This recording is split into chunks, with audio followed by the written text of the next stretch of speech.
Good evening, everybody. Good evening, my people. I hope you and your families are doing well. To those of you who are watching live and to those who will be watching later, I just wanted to thank you again for tuning in to the AEA Films YouTube channel, where our focus is telling African stories to the mainstream. So if you haven't already, please make sure you subscribe to the channel. We have a playlist of documentaries shot across Africa, from Voodoo in Togo, the Dahomey Kingdom, Mali, and most recently our 4-part documentary series called Kemet, A Journey Through the Black Land. And in that documentary, I explore the Egypt leg of the Nile River as I travel from Cairo all the way down to Abu Simbel and back up north to Alexandria. And of course, the topic of that documentary is discussing the African origin of Egyptian culture. As we say where I come from, no. You're welcome to this live, where tonight we will be discussing Nigeria, who turned, we turned 64 yesterday, more like 6 actually. We also just completed a 3-part series discussing the history of Nigeria up until the Civil War in 1967. So make sure you check those out. Those are all on the channel, in the live section. But tonight, we will be discussing Nigeria, which, with growing unemployment, wanton corruption with our legislators, or as some people call them, our legislators, inflation through the roof, and the Super Eagles team that most likely won't qualify for 2 straight World Cups, actually. We need to talk about the state of our nation. But I'm not alone today. I am joined by someone who is well informed on Nigeria's history, a US-based Nigerian who was born and raised in Lagos, emigrated to the US in 2006, and currently lives in the greater Houston area of Texas, USA. After completing his MBA at the University of Texas in 2022, he currently works for Intel Corp as a commodity manager in the semiconductor space. He's been an avid lover of our history, African history, Nigerian history, and has taken it upon himself to read and understand the history of Nigeria and Africa, its geopolitics, and the economic issues that are facing third world countries. So without further ado, let me bring on Festus. Good evening, my brother. Welcome to the show. Welcome. How you doing? I'm good, thank you. Thanks How for inviting me. body? How body now? Body Come on. there, body there. I'm good. You're welcome, my brother. You're welcome. Awesome. So look, before I bring you in officially, I wanted to just we all saw our beloved President Tinubu. I think we did anyway. Give his frankly poor speech, and which, from what I'm hearing, his speech writers actually they overestimated some of the achievements that his regime has made. So that's just a side note.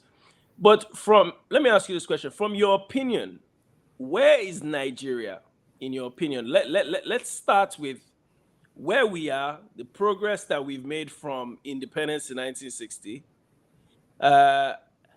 Actually, no, before that, let me ask you, is there anything I missed from your introduction so that I make sure I've not gotten anything wrong? No, you did it perfectly Oh, well. no problem. So yeah, so first question, let me ask you, what is it, can you analyze the progress that we've made since 1960? I know they're very different fields, but just from your own point of view, where are we? I live in the US, not in Nigeria. You don't see a Japanese moving to Nigeria. They're in their country because the country is doing well. So, where are we? The country is almost a failed state, for lack of a better word. That's my 2 cents on that. We haven't realized our potential as the giant of Africa from independence to where we are now. It's been a roller coaster of economic jihad. Um, the crooks we have governing Nigeria have made it their ambition to run the country. And I hope I'm not being too harsh. Can you hear me? Are you there? I can hear you. Okay. You're not being harsh, my brother. I can hear you. Yeah. I hope I'm not being too harsh on my sentiments that I'm directing towards the politicians, but you have to understand that the glory of Nigeria is mostly from the individuals.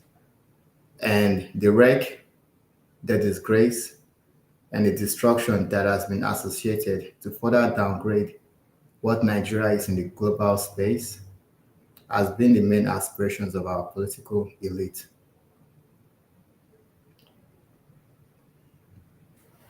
Wow. Well, uh, I think the this whole thing of being a failed state.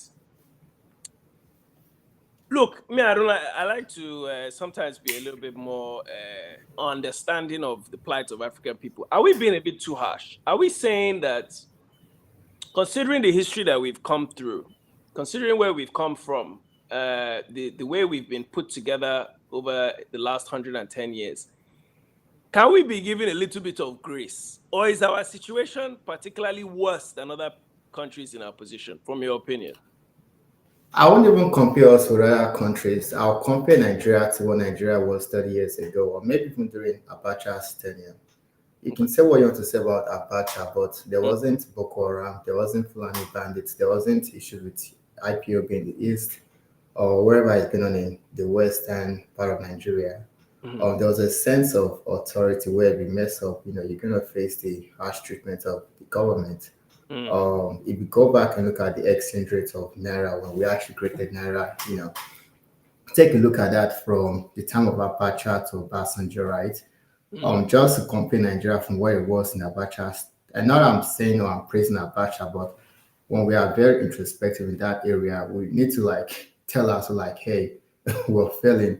We haven't completely failed like a war zone. Well, actually, that's debatable because we know what's going on in some parts of the country, and the parts of where there are so many private jets, so many looting. It's right in front of us. We mm. can't just deny that the country is not almost completely a failed state. You know, The McManus, go on, sorry. no, no, no, no. Finish what you were saying. I was gonna say, actually, I was gonna say something. I said if it wasn't for our, to an extent, our private sector, we would be like Mogadishu, Somalia was in the mid 90s, because it's Yes, completely chaos. It's chaotic. Federal government yes, has no control over the country. The economy is just in free flow. The Our people seem to think that the only way they can survive as human beings is to leave the country. I mean, this is a Black Hawk Down conversation. I mean, what do you yeah. think about that? I travel to Nigeria almost every other year, and 2023 I went for my cousin's wedding Mm, in Lagos.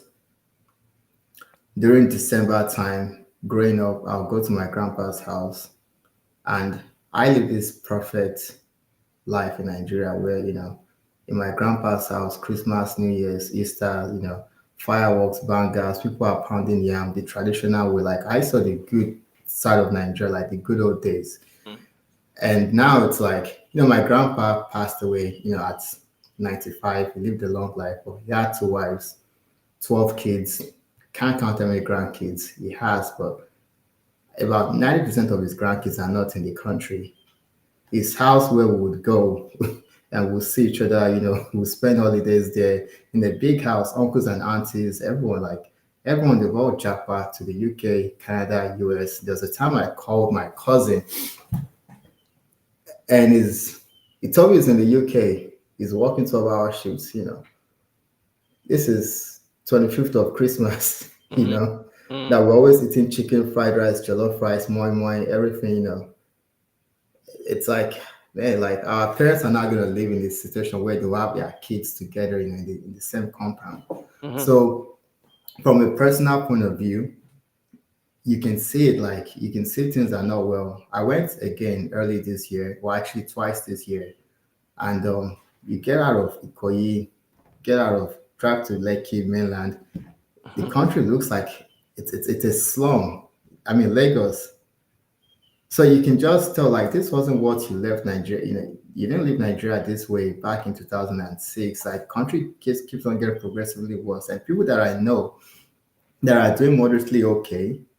Yeah. I saw some people, and when you see someone like so skinny, like to the bone, like flesh is just there holding, the bone is just there holding the flesh.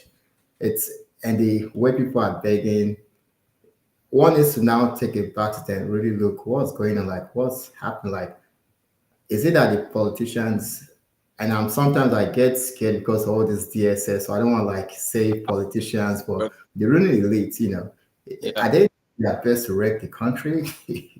But You can say how bad colonization is basically on that development. It's basically slavery in your land. mm, We can now say our current leaders might actually be worse off than the colonizers. oh yes, in fact, I would go as far as to say this about our current. You see, look, I'm clearly not a fan of British people or European people, whatever, coming to Africa and doing what they do. But they were better administrators. Yeah. They at least managed systems better. The people that we have running our country, they don't manage. They don't know how. They're not good administrators. If they build something today, by next week it has fallen apart. If they, this idea that everything that if a person goes and buys a house from somebody, they're not content with the way that house is. They knock it down, build their own on top of it. We are people who don't understand the importance of continuity and maintenance. You even look at our situation with democracy. This democracy that they praise so much, that, oh, we've had 25 years of democracy. You go back 30 years, every time that we have tried to put this democracy, military will come and put a comma there and pause it. You remember Ernest Shonekon after the in Babangida. 1993. You remember now? He Yeah. was made into. He was, I guess you call him interim president. He went to the UN. Went to go and boast. He said, democracy is back in Nigeria. It's here to stay. As soon as he got back, what happened? Abacha. Nani Abacha put gun on his head and said, please, you must step down. You must resign. After this man has gone to the UN to go and brag about democracy. So Yeah. we don't understand the concept of continuity, and we are bad managers of things. Bad managers of things. But I want to move on because, look, if we start talking about the bad things of Nigeria, we'll not finish. So let's look at it from a different point of view. Where did we go wrong, in your opinion? Where did we see an opportunity and decide that, okay, we're going to go this direction, from your opinion? So I'll go as far back as the early 1800s when the Hausa kingdoms lost their power to the Fulani jihad. That literally changed the nature of the game in northern Nigeria. Not all Hausas were Muslim the way we practice Islam in the north today. And the version of Islam we practice today is very strict. You can also talk about the breakup of Oyo Empire with the Afonja and Basharum and whatnot. You can also now fast forward to the way we're colonized. South and North were colonized differently. You had Sawata in the South who actually promoted economic development, and Lugard was just keep everyone ignorant. And Lugard became the governor general of all of Nigeria, and he gutted the education system that was already at place in the southwestern part.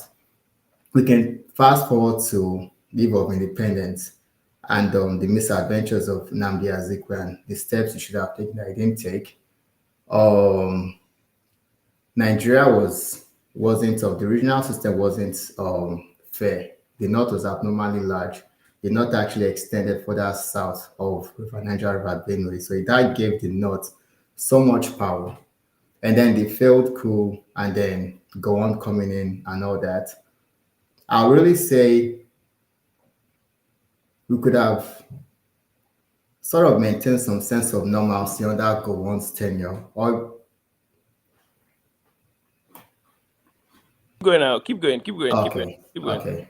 Or we could have maintained some sense of normalcy under Gowon's tenure. Oil was already, igniting some sort of like economic prosperity in Nigeria.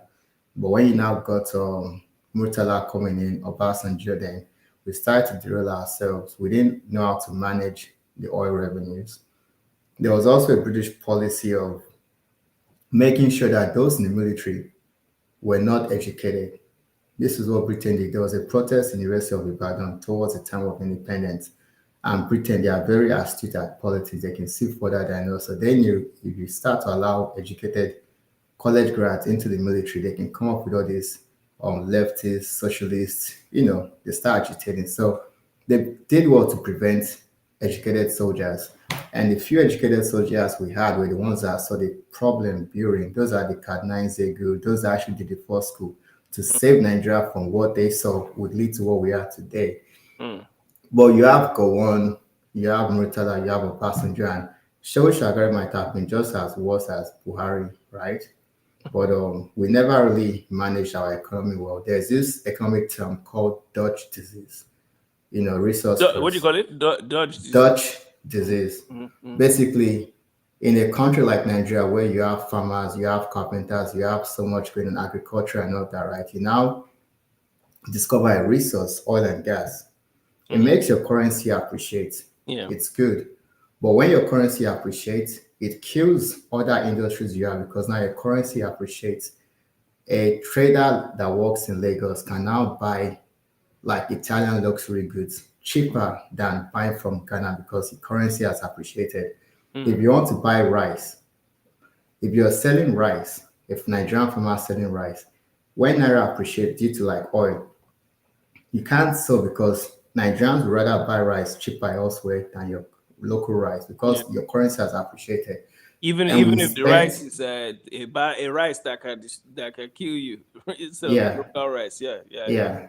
So we didn't have this system like, I guess, buffering, like keep some money aside to stabilize the currency and put all of that excess revenue to allocate that in other sectors of the country, agriculture, manufacturing. We towards the time of the oil boom, we're importing so much. We imported this cement. We spent on elephant projects. We spent, go on at some point said Nigeria's problem is not money, but how to spend it. Mm.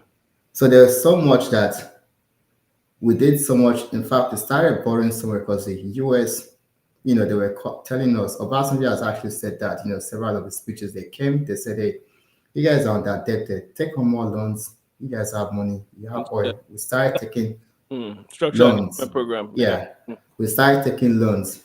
Our revenue is high, but we kept on taking more loans. And when oil price dropped, we kept on taking loans. And when we figured out we can't pay World Bank, IMF, they came, you have to cut spending here, liberalize your economy, open up your, and we basically wrecked our economy. One will now say when Obasanjo came back as a civilian president, that was like on a clean slate, Mm. right? We've made a mess of the past 30 years after independence. years or 40 years at that point. Yeah. Yes, Obasanjo came 1999 as a democratically elected president. Mm. He should have the foresight. He could have been the most prepared man for the job then, which he was.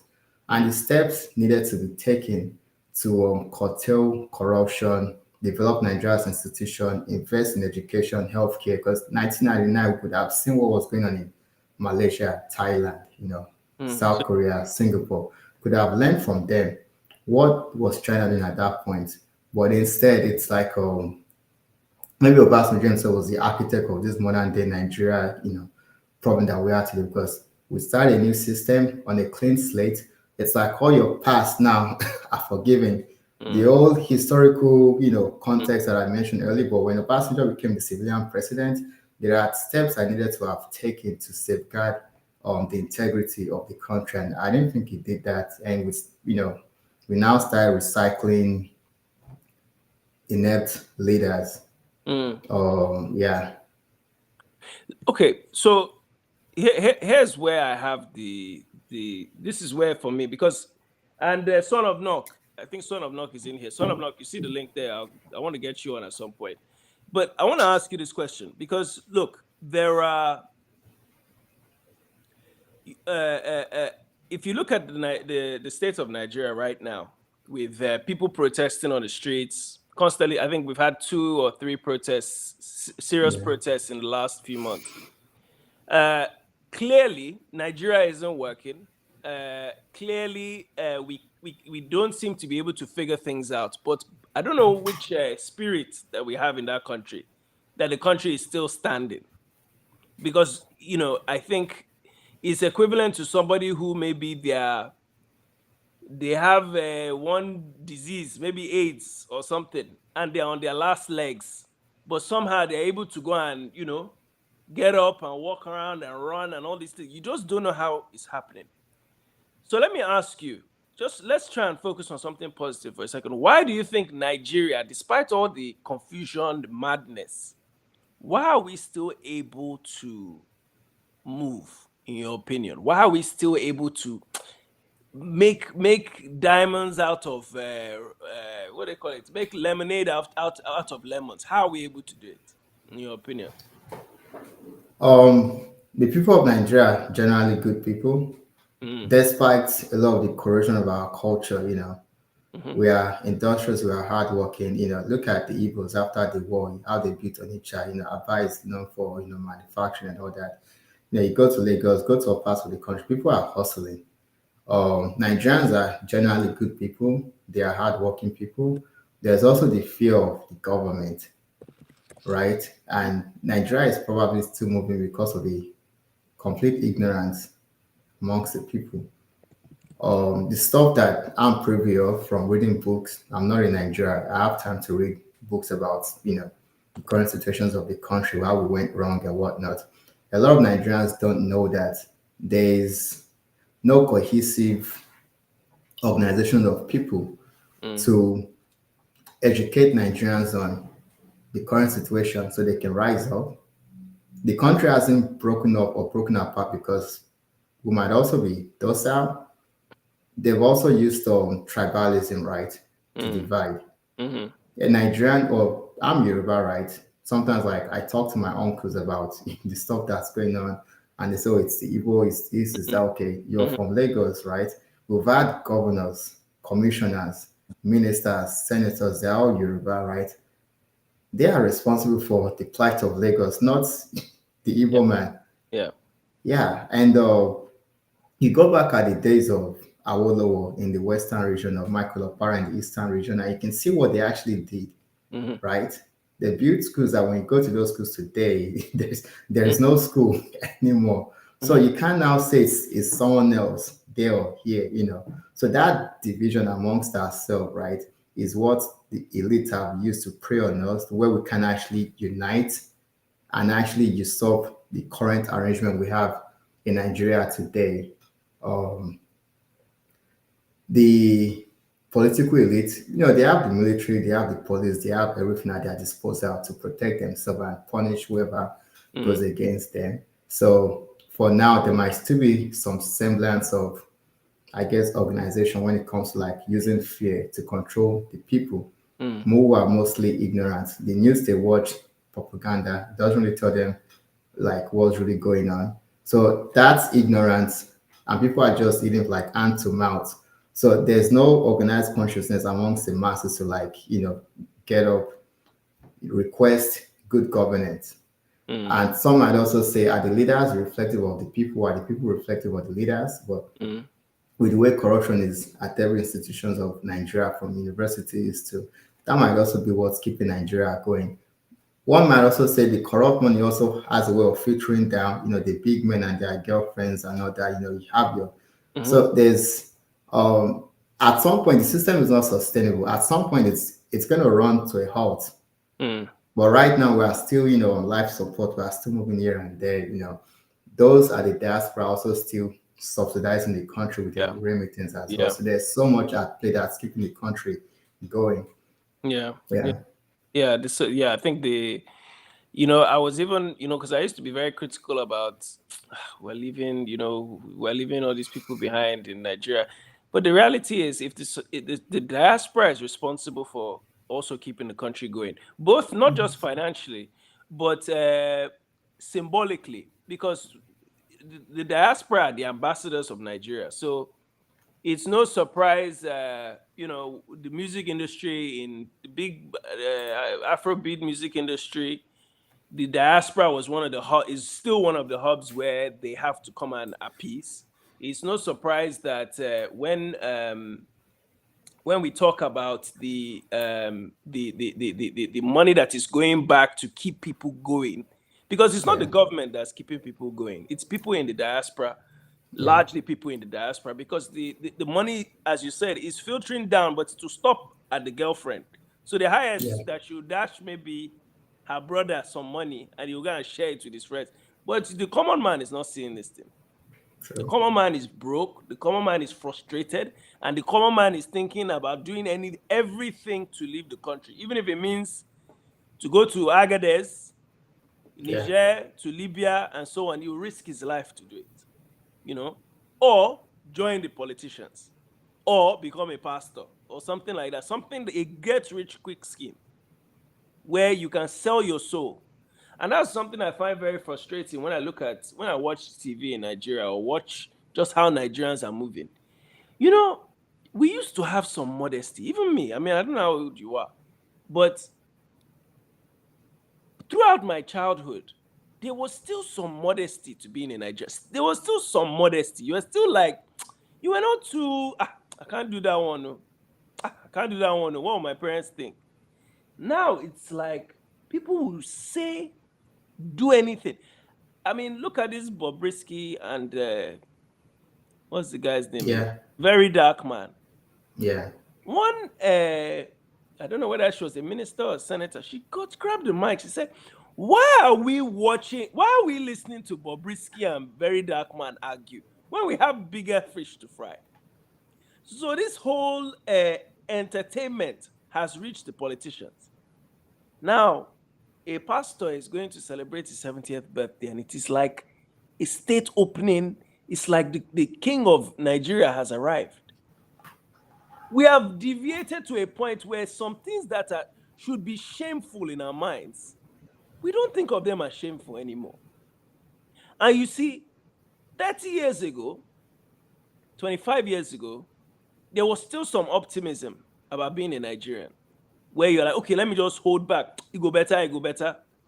It's got to a point now where, Festus, it go better, be no go better. Tell me, do you see things improving genuinely? So about all you mentioned, right? The old Bob Whiskey, the Bobrisky. decadence in the society and all that, right? Mm. Um, we were colonized by the UK. Now it seems like we've been colonized by the American culture. Mm-hmm. Mm-hmm. Even when you watch Nollywood or Nigerian movie industry, right? It's sort of like it portrays a fake reality of Nigeria. Mm. Big mansion, love, Yeah, money, yeah, yeah, yeah. get rich. Yeah, Even Afrobeat. the accents. They're using Yeah, all these yes. American accents. A lot of reporters they fake their accent. I can't even sit down to watch.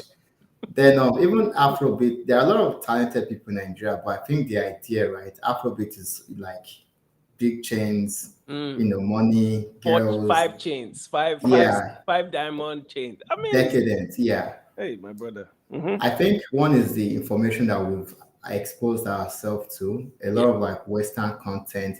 Schools don't really teach us about African heroes. We don't learn about Jaja Bokobo. We don't learn about the great men. We read Oliver Twist, Gulliver's Travels. If you're not reading Harry Potter, you're not cool. So subconsciously, our real country is Europe, US, and Yeah. we are more Man U fans than we are Nigerians. We Yeah. don't know our history, and if let's say you have like Say poets that again. writing, We are more man. You. What did you say? Say it again. we are more Arsenal fans or Man U fans than we are Nigerians. Our real country is the West, Mm. and we want to adopt everything they are doing. Feminism is a white woman's problem, but we have our own issues, but we want to pick up the white woman's fight. Yeah. Rainbow culture is over there, Western issue. We are now picking it up and carrying the rainbow flag, Mm. allowing nonsense. Like we need to filter out things. This is who we are. Mm. This is what we've done. No culture is absolutely good, absolutely bad. But Mm. when we just think everything that comes from outside is good and ours is just bad, you're not allowed to speak Igbo or Yoruba in school. It's vernacular. We don't know our historical proverbs. So that's when we start to like lose our ways. And sometimes you even see the older folks, they are just old in faith, Mm. but they are kids in adults, but like some are politicians, some are big men who Mm. haven't really done much. So this portrayal of this Western decadence that we've ingested, we've swallowed, you can see it manifest, Mm. Bobrisky, a whole lot of nonsense. Like, what's the path forward? Like, we need to really do like thorough, like holistic search within ourselves. Like, we need to purify ourselves. You know, be more African, know who we are, as opposed to like picking ideologies from far away. Anyway. That's what we got it wrong, and that's what we need to start with to like understand how we want to function as Nigerians. Mm. Mm. Yeah, man. It's so sad, man. We've gotten to a point now where it's anything goes. So we are It's just like in free fall. growing up, you might know there's a brothel there. It's Mm. right there in the corner, the dark alley. Now it's just like in your front, like it's You know, everywhere. Like it's funny you say it's that. You knew that maybe that corner, that's where they mhm. did. That's where Yeah, those women are. Now, Admiralty. I don't know if you know yes, I Admiralty. know. Admiralty is like there are Yeah, thousands, Forget Ikeja is everywhere. The modesty has gone it's gone. completely. But hold that. I want to bring in Aka. Hi. Hello, guys. One neck. How are you, my Hello. brother? How far? I do. We did I here get because it, man. we are discussing the problems of your country. Oh. It's still Your your country. country. It's your country. You Festus. gotta be kidding yourself. So Festus, this he's called son of Knock, but Festus, you people, I don't know if people have met before, but you've No, No. I've seen him. I mean, I've seen Festus on Nigerian social media here and there. I think I've seen him quite a bit on Mayegu's Diary Oh Political. yes, yes. I Yeah, donate. I'm a Yeah, I call frequent him consumer sometimes. of Mayegu's content. So that can tell you, where I fall on this. of course, of course. Mm. So Aka, let me ask you a question now. Yeah. So we have found ourselves still holding Nigerian passports. Yeah. What is first of all, before I ask you what's the next move, uh describe in your opinion where we are right now. Where are we as a It's people that reside in that border of Nigeria? space. I call it space. Well, just like Festus said, it's kind of difficult because there was a time somebody qualified Nigeria as a functional failed state, you know, and you guys have already, hello? No, we are I here. can hear Oh, Okay, you. okay, we yeah. can hear you. And you guys had pointed out some of the factors that is helping prop Nigeria up. Plus, it is also in the good interest of certain powers, specifically Britain, America, and now France, to make sure that just keep it afloat. You know what I mean? Mm. And it's basically because Nigeria is a cover. It's just like some of those crooks when they set up a fake LLC. The Ponzi schemes. Francis. So Nigeria is just a fake entity as a country through which you know. I, a matter of fact, Nigerians themselves have an app name for it. They call it SPV, Special Purpose Vehicle. Yeah, exactly. So it's just a label through which they're doing what they're doing. So you guys have already mentioned it. You can say is a failed state because a state where there's no law and order. I don't know what you call it. Mm. Mm. A court discharges and acquit somebody, you still hold him like it's your personal property. Incredible. Or You know, even let me even they courts they re-kidnap you as you are in court, as the judge has said you can go. They re-kidnap you. you Hey! know, and then sometimes the government don't even show up for their own case. I'm those of you see, so I it's yeah, it's actually a fail stable like you guys have pointed out. We are still Africans. We still hold some of those traditional values of communal that so that community values we still have. We do things in community. So like you said, If a girlfriend to the politician living in Lagos gets money, he Mhm. sends it to the mother in the village.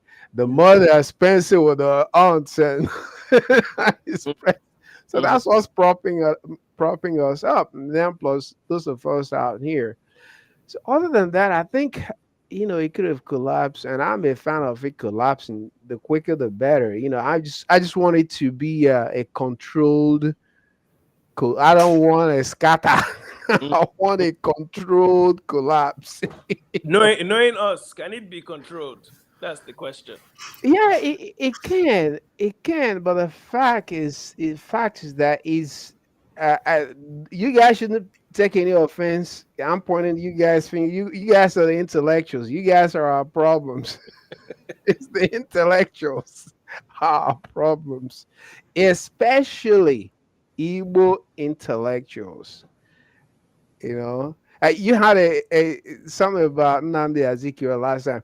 These people are now 100 times worse than Nnamdi Azikiwe. Mm. It's because I need them to. I'm not, so-called intellectual, but I have a common sense. Yeah, yeah, I just want yeah. you guys to make a case for me why Nigeria should continue to exist. No, no, no, no. You can't. You see, Nigeria's existence is something which, from the outset, was a fake thing. Exactly. Because it was a fake thing, continuing to keep it together is almost like beating the head of somebody who's already dead. It's a wasted endeavor. But the question for me is this: is the how? You see, Yeah, it's you see, easy. it's not that easy, my brother. Okay, Okay. tell me how Okay, let easy. me tell you. Tell me Let how me tell easy. you. You are a filmmaker. Mhm.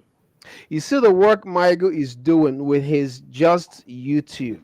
Yeah, So if we can get 10 more Mayagus, we can get this all settled. You Um, see, before that was Nnamdi Kanu.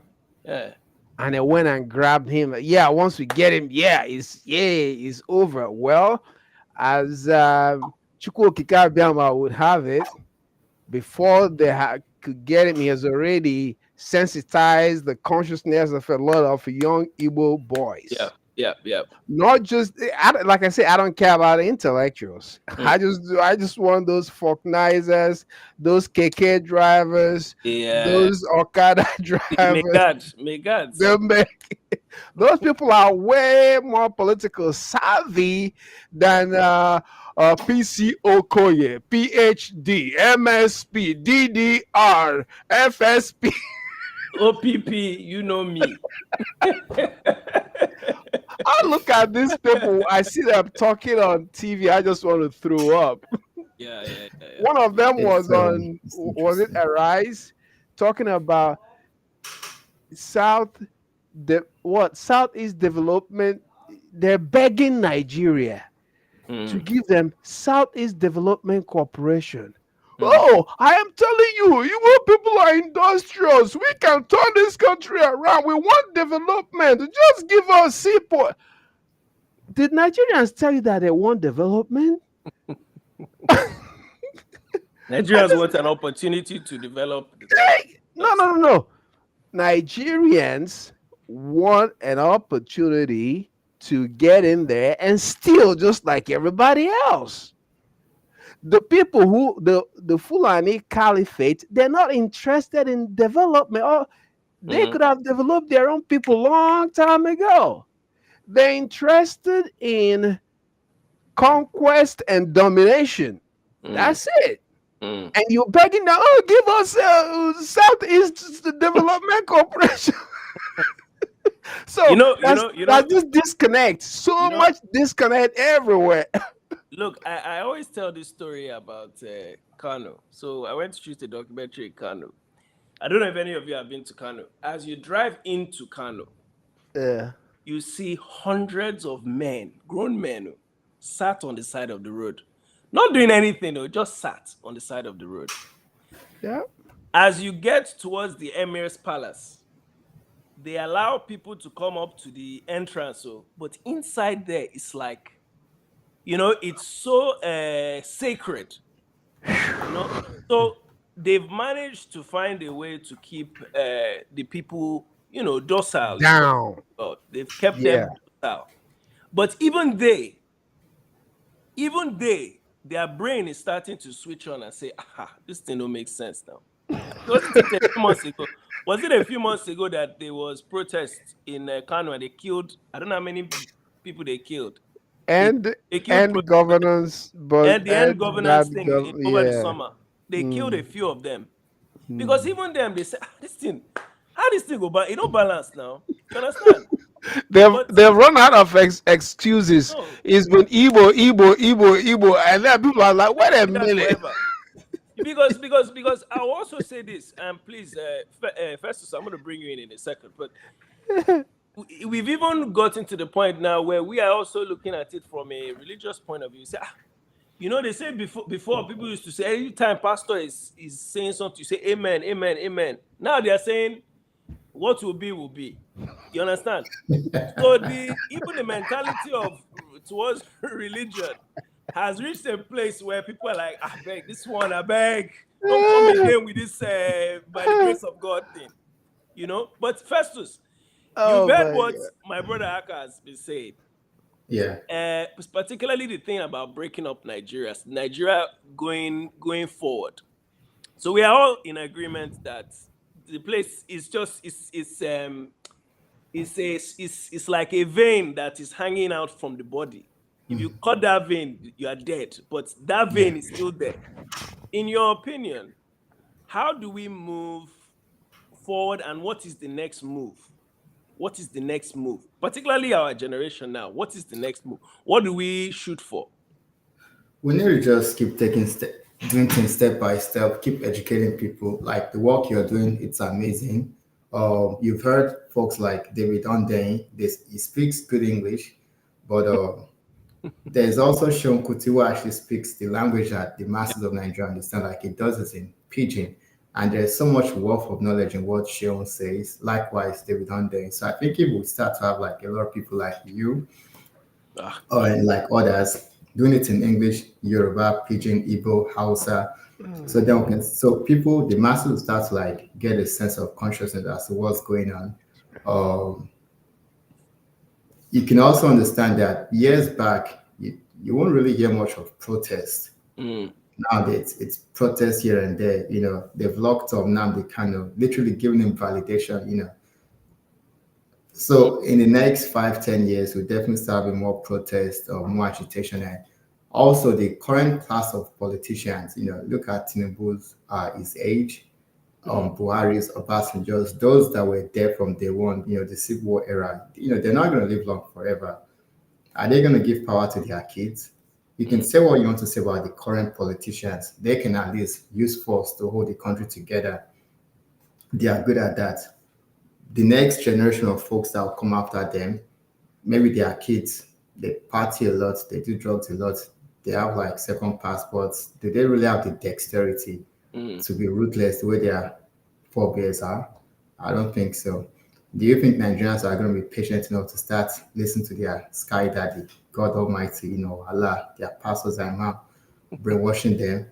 I don't think so because there is hunger in the land. Mhm. Yeah, the way Nigeria is put together, it may melt away. We weren't colonized as one.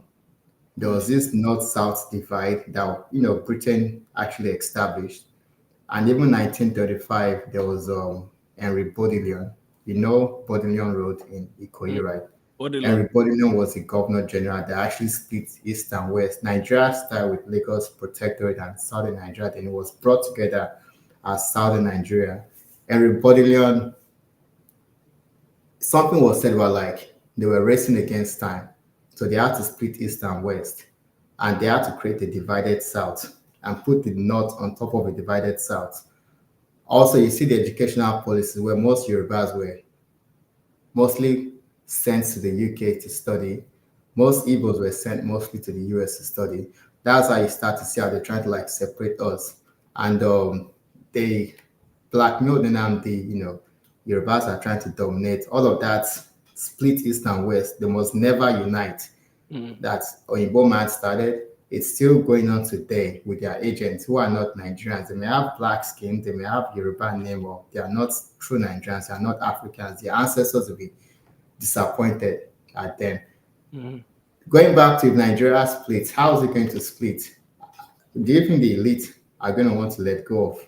mm, They're not. It would only lead to violence. mm, And I'm sure you've learned about the history of the Oyo Empire, how they fought civil war, about 65 years long civil war amongst themselves. mm, And the Europeans were giving them guns. Even after when slavery had ended, 85% of Yorubas sold in the slave trade were sold during that 1800s. When they said slavery had ended, Dahomey, they got guns from the Europeans. Even Eba, they got guns. They were fighting the new hegemon. That was Ibadan. It mm, was until when colonization literally started was when Britain stopped shipping guns to the Yorubas fighting themselves. So if we can fight war amongst ourselves for 65 years, and what makes you think Nigeria, the woman that will give Yorubas to fight Igbos, they will give Igbos guns to fight Yorubas, they'll give everyone, but we have to extract our resources mm, to mm, buy guns. mm. When does that end? So splitting, if it can be done judiciously, peacefully,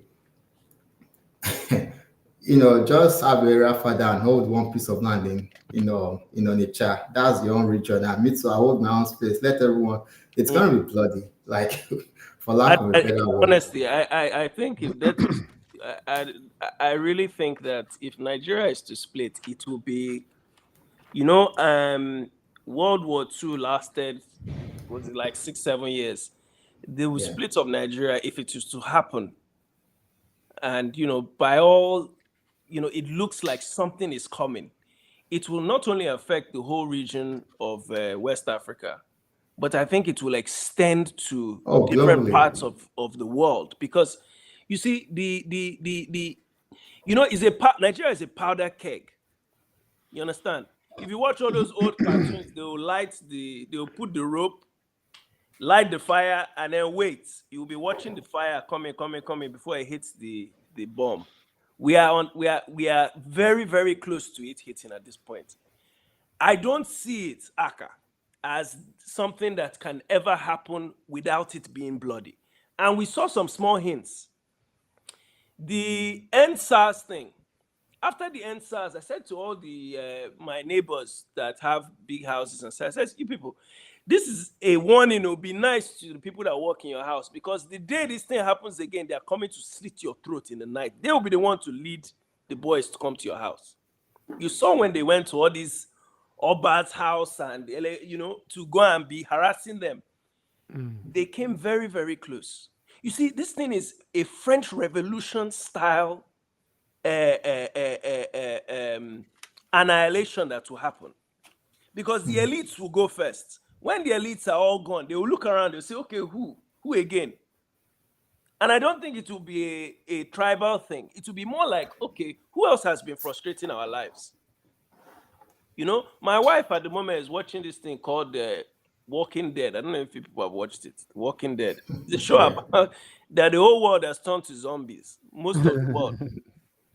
Yeah. And it gets to a point where later down in the show that you stop worrying about the zombies, you start worrying about your fellow human beings because of food to eat, drink, sustainability. How do we sustain ourselves? Because Nigeria is enough for these 200 so-called million people that are there. But the problem is they started on the wrong footing. We started on the wrong footing. So how do we go forward? Aka, I'm going to ask you very objective question.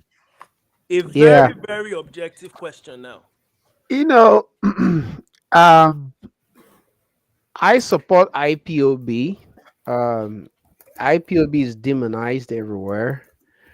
Um, and I believe what they're doing, at least if it does not, what they're doing, at least to protect the interest of Easterners, because there hasn't been any pressure group that since after the since after the genocide, that has come up to protect, to speak, not even protect him, but to speak up for the interest of Easterners until IPOB came. Mhm. And like as you pointed out, it's going to be difficult because the people giving IPOB bad name are primarily Eastern politicians. Because if anyone can remember, the first time the the Owerri prison, Mhm. when Nnamdi Kano formed the Eastern Security Network, Dave Umahi made a comment that they're gonna found a parallel organization to counter IPOB, and they went ahead and found a Bubago, right? Mhm. Well, we don't know anything about Abu Bakr other than they're harassing. It's basically they are political thugs, Mhm. and these people will go ahead to commit crime in East and then label it on IPOB. And Mhm. IPOB has come out several times to say this is not us. If we do something, we'll let you know. Mhm. You think that a reasonable government or a country will say, okay, let's investigate this. Has anybody can anybody tell me of any investigation of all this so-called all these things they're blaming IP? Is there any investigation you ever heard of? No, no, no. No, because they're the ones There's it. There's perpetrating it. it. Mhm. Mhm. So I believe in what IPOB is doing. Uh, Sunday Igbo was on the right track, in my opinion, but at some point, I think the Tinubu gang, It happened. like It happened. It happened. Tinubu gang, warned him that if Mhm. so, and just like Azikiwe, he didn't have the balls to, Mhm. to stand up. But Yeah. Make I go out. So this one, this one too hot for me. Oh. but now they cannot have the balls. Yeah. Yeah. That's a true leader for me. So Yeah. it's just advocacy. I think there's a silver lining because what Africa needs is just a an oasis, kind of like a burgeoning oasis Mm. that can look out for the interests of Africa, where people like Nnamdi Kanu can have a haven.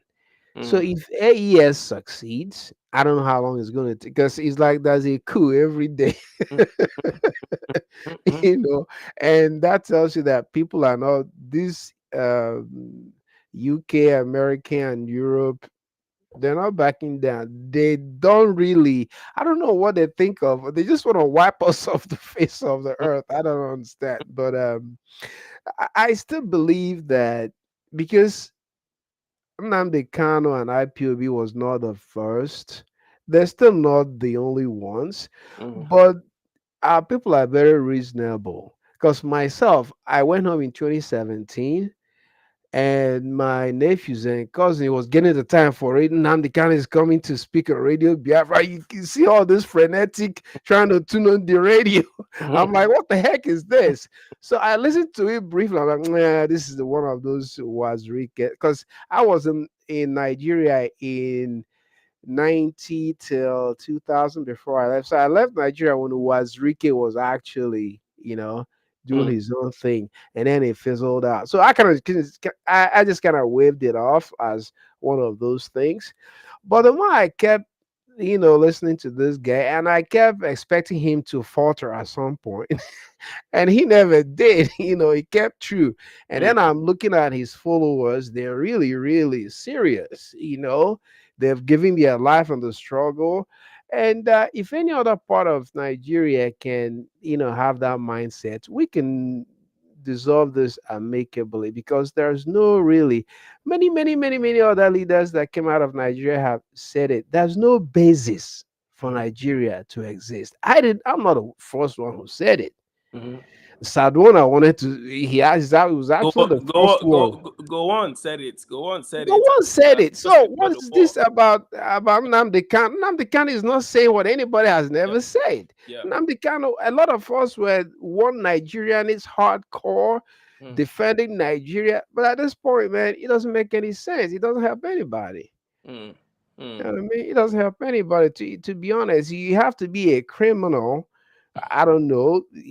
in order to be benefiting from this, sometimes they might put you up to this. I'm shocked that somebody in the caliber of P2B is shocked that international community are approaching him to tell him, hey, we can help you for presidency if you can undermine your country. That is expected. How is he so naive to be shocked? Mm. And he's crying.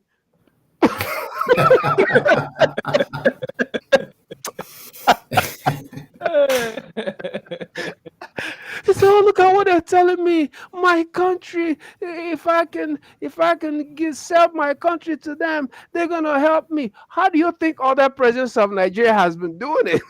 Mm. Mm. Guys, So let me ask you a question. Sorry, Festus, you wanted to say something? Okay.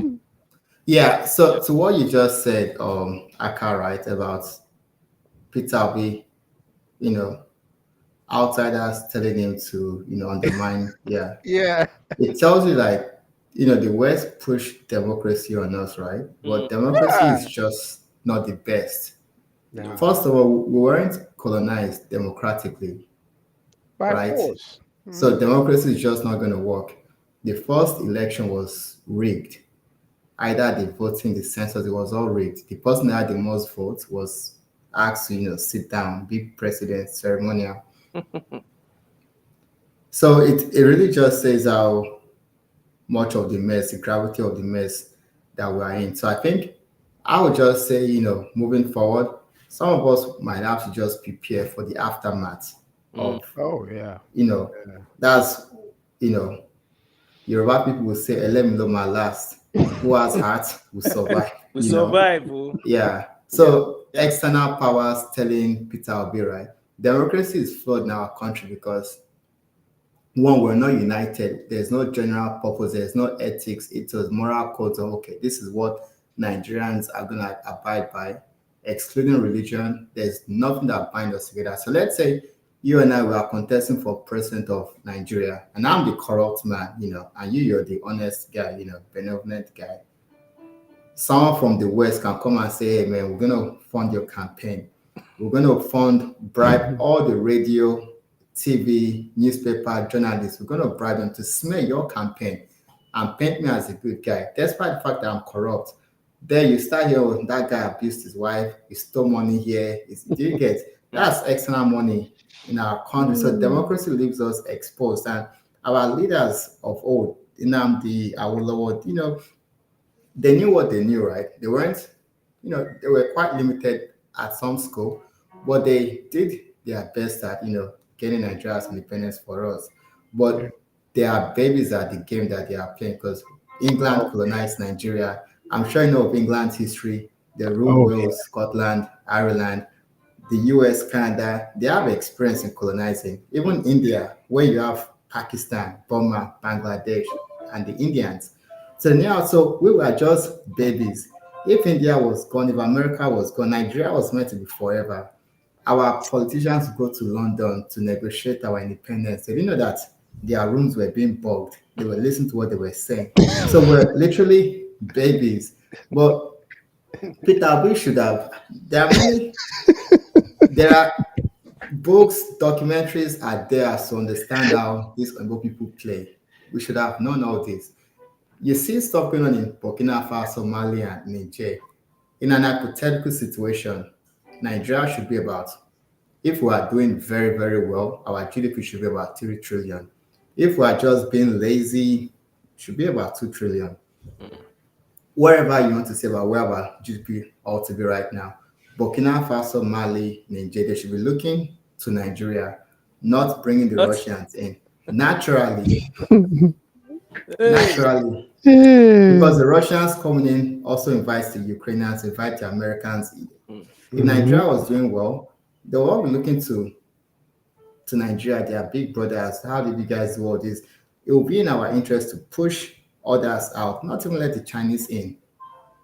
Mm. That's what we needed to have done. But I would just say we should just prepare for the aftermath. And Oh. I guess someone like Nnamdi Kano, like he has that charisma, that energy, that vigor, and Yeah. we're gonna need a lot more people like him, and they will start coming out regardless of. the current I situation I, today, they'll I start think coming I, out. I think we have at least two people with that mindset. Who are they? Namdi Kanu, and I think Shore is one. Yeah, Okay. I believe that Shore, too. I've spent Yeah. a lot of time with him, and Mm, he hasn't changed his tone. It's like Nnamdi Kanu. I remember Nnamdi Kanu say 10 years ago. He just seemed like a loud guy on the internet. He got up and went home. Sowore was 10 years ago was a loud guy on the internet. In He New got up York. and went home. Yeah. And they all went to jail, sacrificed so much, lost family members. Nnamdi Kanu lost parents. Sowore lost a brother, and they're still there fighting the cause. And I remember seeing them link up was it in New York some years Yeah. ago, and I Hmm. was like, this is good, this is positive. And Mm. I think those are the people who, when the killing starts, when the killing starts, those are two people that people will look at and say, you know what, you've yeah, had my best interest at heart. true. Yeah. I don't know what is going on in northern Nigeria, middle belt. I can't see anybody. Maybe somebody will emerge. I don't know. But I think as time is running out, ultimately Nigeria, what is called Nigeria, will come back to the same part of Nigeria, which is the south, that always had the mentality of let's try and make it work. Yes. And I don't mean Mm. to sound like a regionalist. The reality is the only parts of Nigeria that wanted to make it work from the beginning came from the south You know what? in the Yeah. form Yeah. of Dick and You know what? Let me say something real quick, right? yeah, That revolution you're talking about, right? yeah. It has to happen twice over in the north, because the north they were colonized twice Mm-hmm. by the Fulani, The Amfodio first, yeah, and then the yeah. Torebe clans of Fulanis from wherever they came from. Mm. They brought Futatoro. the Islam to the north. So that was the first colonization. Then the second one was Britain actually Mm. enriching. They colonized Nigeria, but then the south official language was English. The north official language was Hausa. Mm. So they created, Mm. and there's a difference between what Salta Egerton did in the south and what Lugard did in the north. And when Lugard came to the south, when he became the governor general of all of Nigeria, Yorubas had started into school as early as late 1800s. Yeah. He wanted to move the capital to Zungeru, somewhere in Kaduna. He Mm. got the educational system in the southwest. Mm. So, of course, Hugh Clifford came and he was a bit more moderate. He thought Lugard was inept. But the mess that they had created in Nigeria, right? There was a chance for Nigeria to have been governed, with a, sense of like how it's done in the south, because Hugh Clifford actually warned like there's going to be problem in the future because the north is completely different from the south, and he tried to do work to actually bring the model of the south to be taken to the north. But Lugard, despite being in his retirement in London, he had been made a lot. Mm.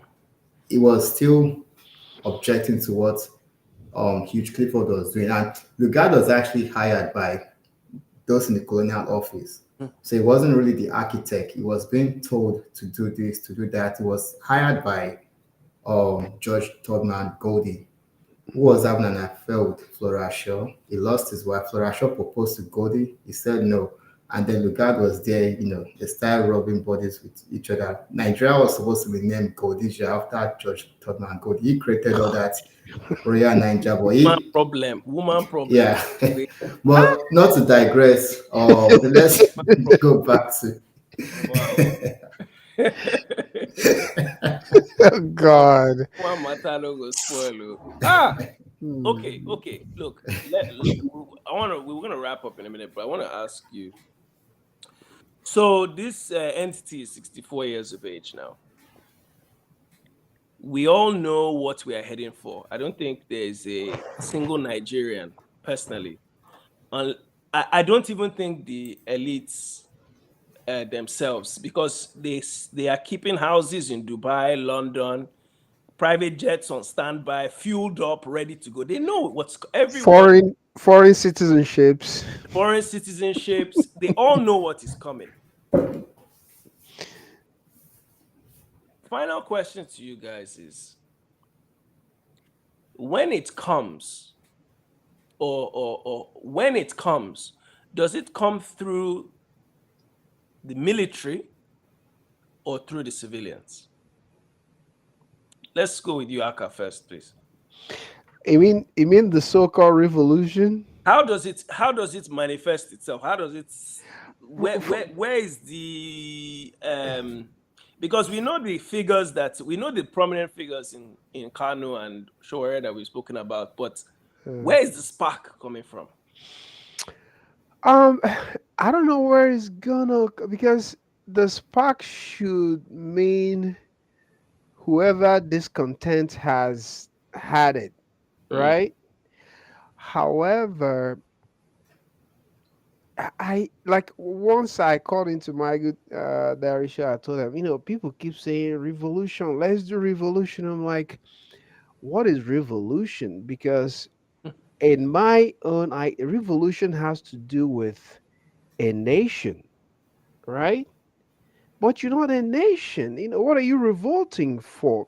Revolution means I'm ready to stake my life mm, for what I believe in. None of you believe in Nigeria. So I mean, revolution is not even in the in the question, except if you're talking about Yoruba, Odua Nation revolution, Biafra revolution. Although you said last time, not everybody believe in Biafra, but the way you find out is what we're saying: perform a referendum, right? mhm, So you cannot begin. You can't have a revolution in the context of Nigeria, because Nigeria, nobody really believes in Nigeria.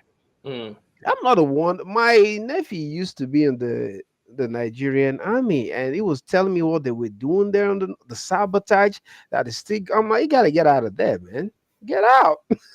you know, mhm, Nobody believe. Everybody have their either ethno-regional agenda, individual agenda, and the people are not informed. The only medium we could use to inform them is the media, but you tune into some of them, they're talking about things happening in Europe and UK. I'm like, don't you have enough problem to discuss? you know? yeah, So forget about Revo. I think we just need we have even if Nnamdi Kanu is not there, I can guarantee you the DOS, they have capable people and people are listening to them. I was shocked how much Radio Biafra, how much reach it has oh in yeah, the East, in spite of the sabotage from Nigeria government, yes, mm, yeah, I'm shocked. So we just need, but we cannot break away alone. yeah, you know, so we just playing the wait game. mhm, you know, waiting for some group somewhere finally convince themselves that this ain't this. But then again, Nigeria, the mass murders, like, isn't that enough to make people say these are my fellow human beings? From Zamfara, Middle Belt, mm, the East, even in Igbo land, what these Fulani terrorists were doing. And we come to find out it's people in government mm, that is doing all these things. And everybody just felt like Nnamdi Kanu will say, oh, things are bad, oh, things are bad, oh, what are we going to do? This is too bad. But nobody does anything about it, you mm, know? mm, So I think the East is ready. The only problem the East is gonna have is just that sabotage, because currently they have kill squads. The mm. politicians have kill squads in the East. You Mm. have the Asari Dokubo militia, you have the Tumpulu militia, you Hi, have a Bubago controlled by Hope Chicago. Uzodinma and Dave Umahi. In the North, forget about it. Everybody got their own. But they asked So their God. this Westerners can easily meet somebody like Asari, you know, Say, fund look, him $1 million heavily. in your account. Make sure this thing is chaos. Yeah, make sure this thing. Oh, Dokubo say no problem. Dokubo does that's the picture of a house. I don't know if we can say the word, but the house N word Yeah. is the picture. Just senseless. What did he say recently that nobody should come and protest here? We'll kill everybody. Can you imagine? Can you imagine? And everybody just keeps quiet. Everybody, all the intellectuals that go Meanwhile, to he lives in channels. Cotonou. He lives in Benin. He lives in Benin Republic. God, these people are not. These people should not. These people are not serious. Festus, my brother, please, your final thoughts regarding that point, please. What was the question again? So, just we are talking about what form does will this thing happen? What happens next, basically? Okay. If I know tomorrow, I'll definitely be monetizing that. I don't know tomorrow, so I can't really say. But I think sometimes we have to look back at what's already happened. The protests that occurred recently, a few months, and bad governance. Even though it didn't resonate all across the country, but we saw how heavy it was in the north. Some Yorubas didn't really do much. Igbo starting, but there will be a time where the entire country will liberate itself from the ruling elite.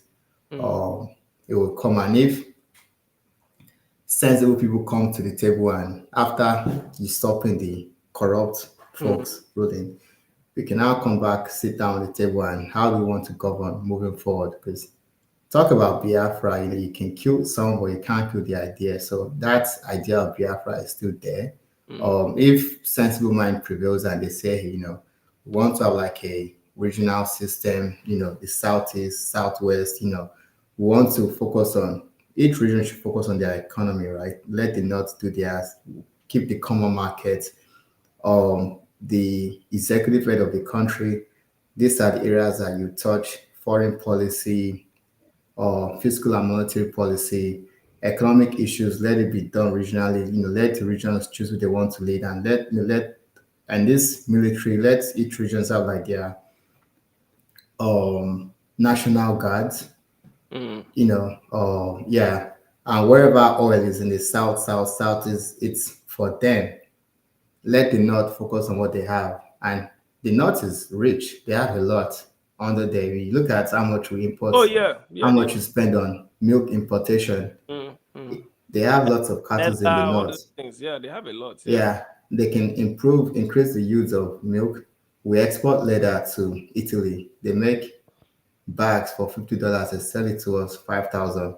If they not stop exporting leathers to Italy, they'll be making stuff that we'll be using. It's for Africa, for Europe to remain rich, Africa has to be poor. So we have to like stop exporting our raw materials. There's so much there's so much agro value chain in the north, middle belt, southeast, southwest. There's so much there. The idea that yes, this fractionalization of ethno-linguistic group, we are not homogeneous. We understand that, so we can sensible minds can come and say, we understand our differences, but let us do things this way. Okay, like you guys are northerners, we are Igbos, we are Yorubas, we are middle belt, we are those. Okay, have some degree of autonomy on how you govern yourself. It will be easier for Igbos to protest against a bad Igbo, premier, as opposed to a Buhari or Tinubu is bad, or it's the Igbos, kick them out. Do you get? So if there's a bit more of like autonomy on how people govern themselves, and you limit the president or head of states to specific roles, yeah, then you can see the country prosper. And the idea of speaking English as our official language, man, My it's brother. like we are still following our enslavers. We need to, learn our language. Like, why am I in Lagos? I'm learning English. I'm not learning Yoruba, but then I'm learning French. Shouldn't I be learning Yoruba and Igbo or Hausa? If I want to marry an Igbo woman, we know they're always beautiful, like at least I'll know one or two things to say to the in-laws. But we're speaking French, like the country of France is almost irrelevant in the global space. Mm. But we ourselves, modern day Nigeria, we are becoming globally strategically irrelevant as we speak. So we need to Oh find yeah. ways to, pivot ourselves forward, man. It's the next 10, 20, 30 years. I don't know where it's gonna be, man, but it's the way we are going is just not sustainable. Gents, I have two more questions actually. I wanted just to follow Mm, up. So, Aka, let me ask you: do you mm. foresee a situation whereby IPOB takes control of governorship in the East in terms of leadership? Can you foresee that? Because the militancy aspect of it, in the long run, is a good idea, but in the short term, can you see something like that happening? First of all, there's no militancy in IPOB because that is the popular No, what? No, night. no. Let me clarify what I mean by that. What Okay. I mean is members of IPOB, if Mm. push came to shove, will grab a gun, a knife, Oh yeah, that's right? for What I sure. mean, that is their default. Yeah, yeah, yeah. But can you see a situation where they morph in the short term into uh, A a leadership group. leadership group with Yeah. a like Nation of Islam, if you think Oh about yeah, that, yeah. They're already something like doing that, that. They're already doing that. and then go into leadership in the East. Yeah. Yeah, they're already doing that. The only problem they have right now is the blackmail of the Eastern politicians. It's Mm. not that Nnamdi Kanu is being held is not about Tinubu or is Hope Uzodinma, Dave Umahi. Mm. There's a couple of other, prominent Igbo people who I said, please hold him there, please. Rochas previously as well, yeah. Yeah, so and they're listening to them and they all work together in Nigerian space. So those are the but again, IPOB has matured so well because they have, believe it or not, they're up minds to a lot of countries in Africa and around the world. Mm. They have like their diplomatic mission, they have intelligence, Mm.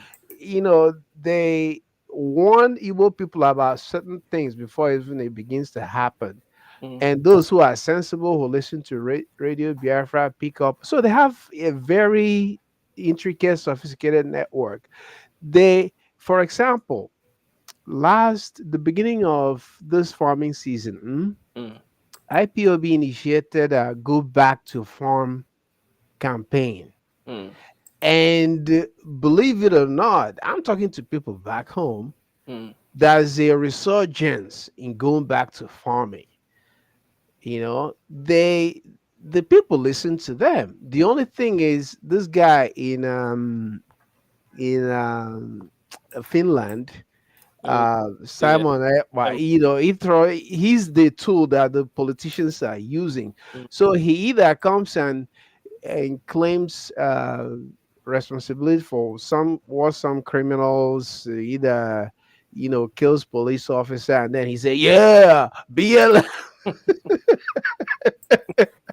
So, but even though IPOB will say this has nothing to do with Nnamdi Kanu, it has nothing to do with IPOB. The media, that's what they push. They want that label to stick. Mm. But the people listening to Radio BF are beginning to, know the differences now. Because there was a time in every community, you can't say that you're an IPOB member. Mm.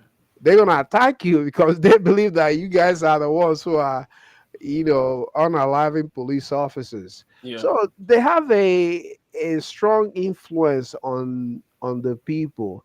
But people who's been mentally enslaved for far too long, they easily forget. Mm. They and they don't remember to, hey, don't take anything you see on the popular media or social media for a fact. If you didn't hear it on Radio Biafra, it's not true. Mm. But they prefer looking at, social media. And even when they're telling them, this is the number. If you see the movement of Fulani terrorists, call this number. Mm. People just don't click in, Yeah. so the ESN is doing their job, and if they decide to move the ESN to go after these politicians, it's a game over. Mm. Mm. So in the meantime, they're just using the ESN to go after the Fulani terrorists in the bush. All Mm. this other thing, people making noise about, oh, ESN, those are just gangs. 'Cause, these politicians, they have thugs. Of course, of course. Outside of the political season, what do these thugs do? Mm, They mhm. give them free reign to rob, kidnap, and then it's easy. Oh, okay, sorry. So and easy to label it on IPOB. You know, you know, you, So you know. Even mm, I was in the East a few months ago, and when I saw how lawyers are able to get boys to go and kick people off land, I said this anybody is. So I agree with you with that respect. Yeah, it's easy to. yeah, so definitely they will they'll get take control of the East. They're Mm, just waiting to make sure they want the people to slowly mm, absorb them and give them the legitimacy which and their intentions are constantly in line with what the people want, and they don't come out to blow their trumpet about what they've done. mm, So yeah, they, like I said, the East is ready to go, so they're just waiting because they know they cannot go it alone. mm, So they're waiting for either the North to get tired and cave mm, or the West mm, to get tired and cave. And progressively, they're removing themselves. They're conditioning Easterners' mind to jettison the politics, the election, all this. So Igbo people, as you can see, they're becoming more and more aloof with mm, the election and all this thing. You mm, guys can have it. We're mm, not part of your protest. mm. Um, you know. So when one more region begin to have that kind of attitude, then sensible people from that region can say, "Hey, let's get this thing over with." And Yeah. that's what I'm hoping for. So we don't have to have bad blues. Yeah. No, no, no. It makes sense. It seems like, in fact, I didn't even look at it from that point of view. It seems like, yeah, they really are taking control and ownership of the area. What, Festus, please let me ask you one question. Assuming, or when this thing happens, do you feel there will be a domino effect across Africa in Oh terms of the neighbors that we have? Because this problem that we face in Nigeria is not unique to us. It's just that our own is the loudest, yeah. But it is not a this problem is not unique to Nigeria. It's you will go to Benin Republic, you go to Cameroon, you go even beyond that, Congo. So just do you, your thoughts on if this will be a domino effect and how it will reshape the continent. This is not the first time, or we know of Yugoslavia, we know of Oh yeah. Czechoslovakia, the Yep. USSR, Yep. Sudan, South Sudan, Mm-hmm. Nigeria. Yes, sure, there might be a domino effect Mm. across some places, not quite much. You can take a country like Ghana, where is it the Akan or the Twi people are the make of the The majority, and you look the at yeah, the yeah, Ashanti yeah, Empire, yeah. literally in modern day Ghana. Mm-hmm. They might be more of, yes, we have our state, this is who we are. But if you go back and look at the history of the old Oyo Empire, right, it goes all the way to closer to parts of Accra, Ghana. I know there was a war fought between Oyo and Mm-hmm. And the Ashanti Ashanti Empire in a massive. city in modern day Togo. Mm-hmm. I can't pronounce the name of the city, but they had influence, towards that side. And the Nupe people of modern day Nigeria, they have relations with Oyo people of old, and the Bogua of northern Benin Republic, right? They may come and say we want to form, our country because there's similarities in cultures with the Yorubas and the Fon of Dahomey, and we Of keep course, yeah. going further. Yeah, Mm-hmm. and we know the historical relations with Benin Kingdom and Oyo, Ife, and all that. So they may say we want to be with the Yorubas, or they can all choose. The north of Nigeria, linguistically, they are different from the South. You know of this language group, Volta, Niger. So that's people from Yoruba, Edo, Igbo, Idoma, The Bay Nupe. languages. Yeah. Hausa, they speak like an Afro-Asiatic language. It's Yeah. different. And they have a lot more in common with their kins in Nigeria Republic. So naturally, they should have together like Northern Nigeria and Nigeria Republic. Middle Belt, Plateau, I don't know the other states are in the Middle Belt, Benue State. Historically, they were the ones that fought against the jihadists, Usman Danfodio. They were largely depopulated, but they refused to convert to Islam. They fought, but Britain was able to crack this one nut. But it's cracking. Mm. Yakubu Danjuma knows that. He's given speech here and there, so we know. We also see the problem with the English and the French speaking part of Cameroon. That's a flashpoint. Mm.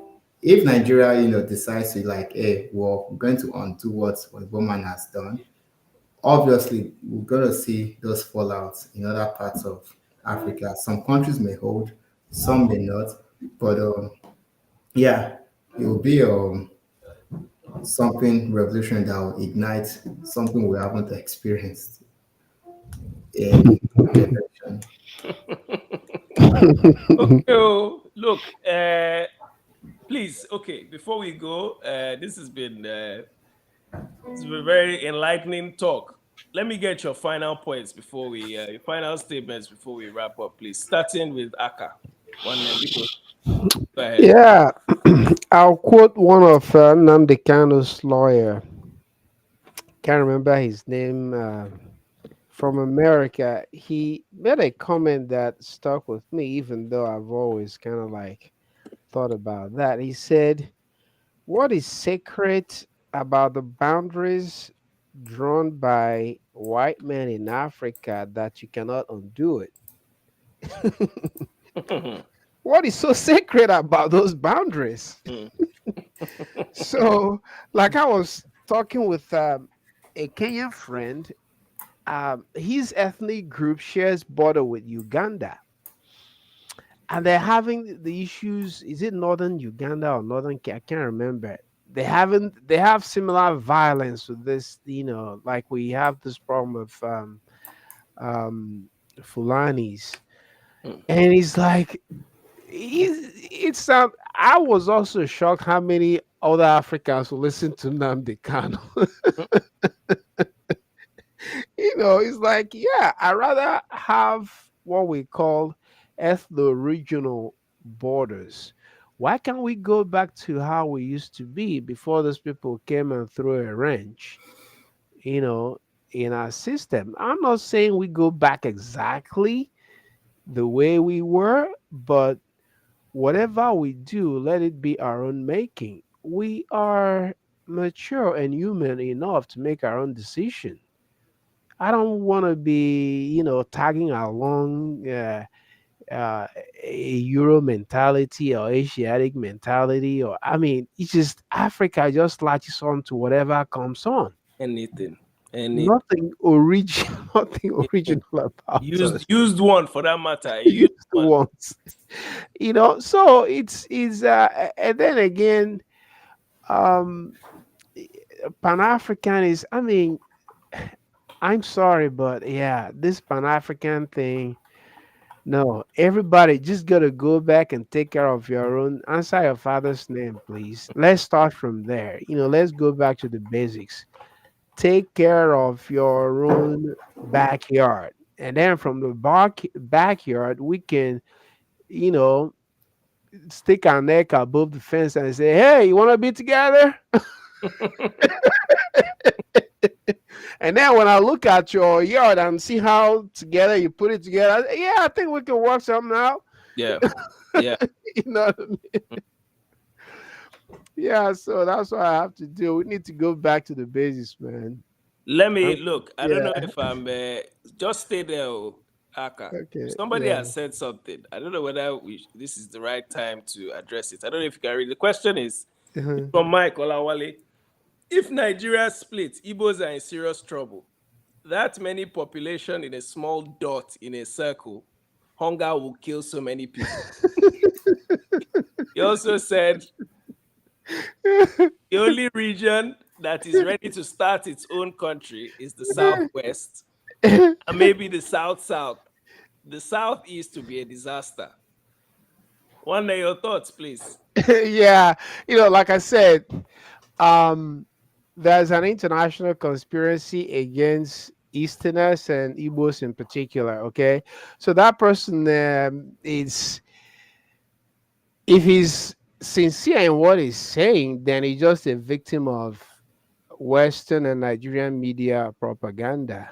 Mm. You know, but if not, then he's just one of those people. I wonder why he's crying more than the bereaved.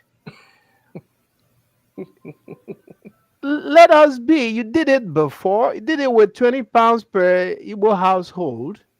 Yeah. Don't worry about us, man. Just worry about what the Fulanis are doing in Okogu, in Yewa local government. Like I said, everybody answer your last name, man. Hold your own nuts, like African Americans who say. Don't worry about me. Hey, thank you, my brother. Thank you. Okay, Festus, let's go. Let's go to you, please. Your final words, please. I'll just briefly say the situation of the people of the Niger area coming into Christianity, Islam, capitalism, liberal democracy, or everything that has to do with being Nigerian, that is an accident of history. It's not a natural evolution of our race and culture. And I think the further back we look, the further ahead we're going to see, there was no such thing as Nigeria. God created Indigo, He created Yoruba people, He created Hausa, with common language, common culture. He didn't create Nigeria. And the differences we see are so stark. We haven't tried to actually create a nation out of a shared identity or moral code or anything. So the failure is definitely it's apparent for us to see. And those politicians, who have failed to train the children of the poor, their children will end up getting eaten up by the children of the poor. It's there's just no argument about that. Mm. I'll just say we Nigerians should, I guess, prepare for the aftermath, know our history as much as we can, and and us that do, I think we owe it to those who don't to sort of like educate them however way we can, the little we can do really. That's all I can say. Mm. Stay there. A couple of comments came through that kind of uh, go with what you're saying. I don't know if you can read it. Somebody last grill said it may be difficult for tiny disintegrated African states to compete globally. Something worth considering. Uh, I think this is a point that is being made regarding if we all break off, how do we sustain our smaller selves? That's basically what the person is saying. Do you have a comment to that? That's a valid point. I guess if we look at um, the Igbo state, Ebonyi, Enugu, Anambra, Mm, Abia, and Owerri, compare those states to, let's say, Oyo. Oyo is more or less the same size landmass as those five Igbo states I've mentioned.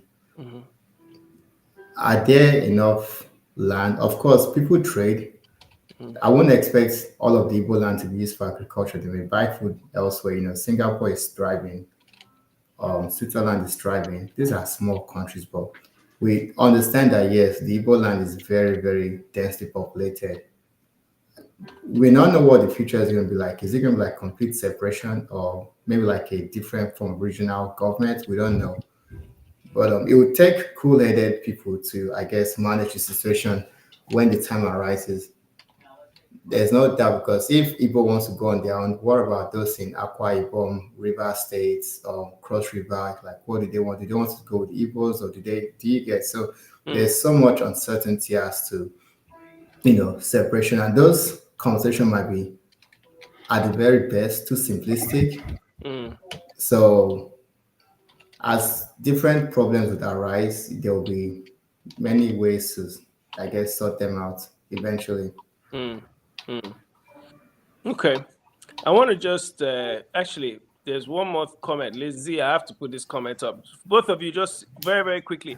The Southeast took £20 50 years ago and are now building mansions. Everybody react, please. Let me hear your reaction. Aka, start with you, please. The Yeah, I Southeast don't. took. I'm not even one of those. Those have become. How do you say it?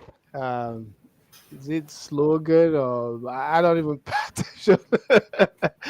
However, like you said, this is the bone I like to pick with the Pan Africanists. So you're trying to break Nigeria? We're trying to make one Africa, one army. And I always ask, at what expense? Yeah. You know.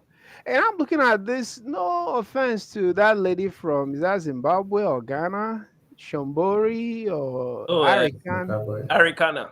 Yeah, Zimbabwe.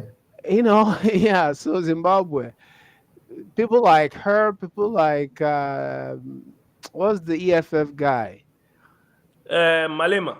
Malema, and the guy from Kenya. One Africa, one army, one there, one. No, it's a pipe dream. It was never real. It was never real. And I was thinking, is that is this another Pro that we don't know? Because before you can say something like that, I'm a very pragmatic person. Am I doing one Africa, one army with the Moroccans for squishing my people? Are they letting them? Is that the people I'm doing one Africa, one army? I just some things don't gel. Namibians and Are South Africans, one Africa, one army. doesn't make sense. That said, somebody said, "Oh, some countries are too tiny." I mean, you can count hundreds of countries around the world whose population are what, 500? 200, there are places with 20,000 people.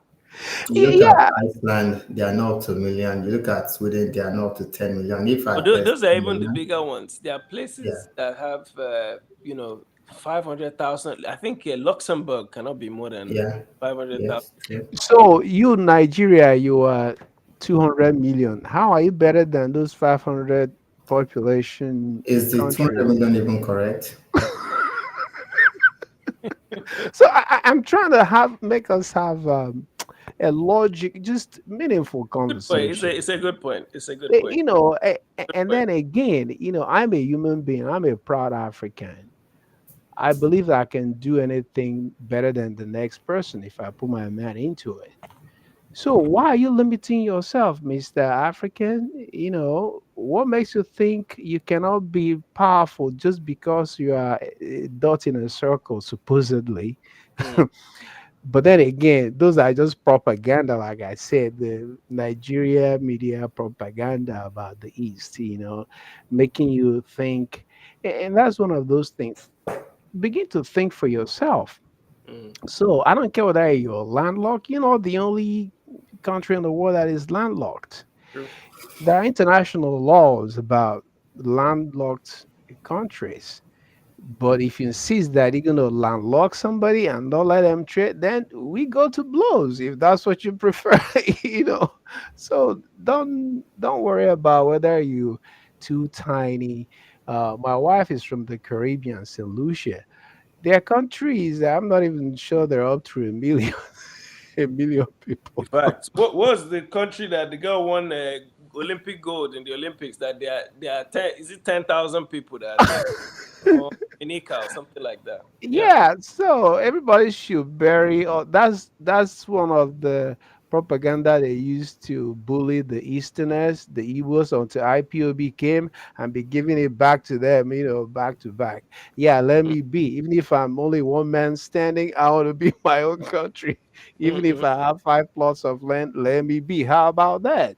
mm, you mm, know mm, so yeah, don't worry about all that. We're all gonna be okay if we go our separate ways. And like I said, those regions, like that man said, these are I have a friend from Guinea Conakry that mm, shares border with Sierra Leone. So this ethnic group is straddling both borders, mm. and there's a festivity they try to do, and it becomes a problem. Is like, I'm from Nsukka, right?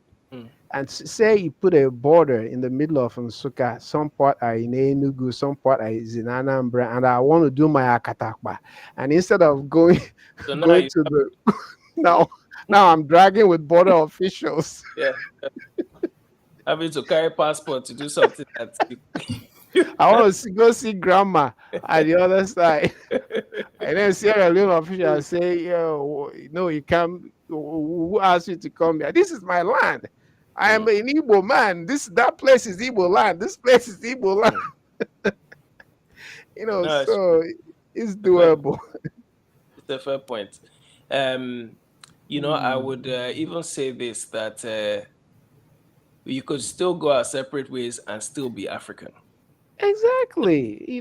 Like I said, we go our separate ways. You fix your own end. If it looks good to me for us to come back together, we can do that. Yeah, yeah. Yeah, we need to have that discussion of, you know, if you want to stay in this contraption, it has to be on everyone's terms, That not one has to guy be for is everybody. Yeah. dictating. Yeah, because there's a huge market in the Nigeria space, north, south, east, Yeah. west.